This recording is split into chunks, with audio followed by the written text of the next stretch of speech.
Well, I think it's a really great painting. I was really fortunate to work on a lot of American 18th and early 19th century paintings. It's an area of painting that I really love.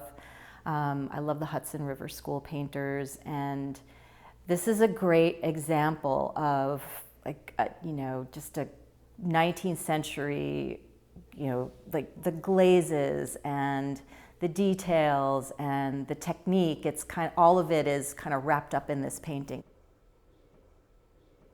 The conservation of the painting is to really work on the preservation, bring it back to life a little bit. It was underwent a restoration about 40 years ago in 1973, and it was a fairly aggressive conservation treatment at that time. So the materials that were used then have degraded to a certain extent, and that really gave the painting kind of an overall dull, gray, dirty looking appearance. It also has about, over 40 years of just general surface dirt that needed to be cleaned. But what was really lacking was the depth in the background. It's such a dark, moody painting.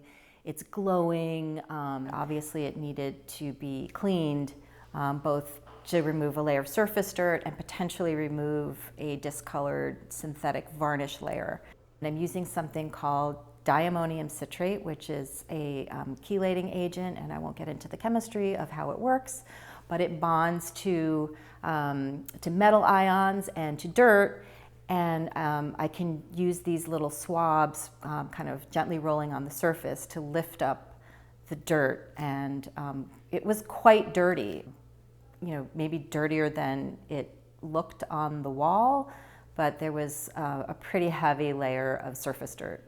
And then the painting will get framed up with new hardware.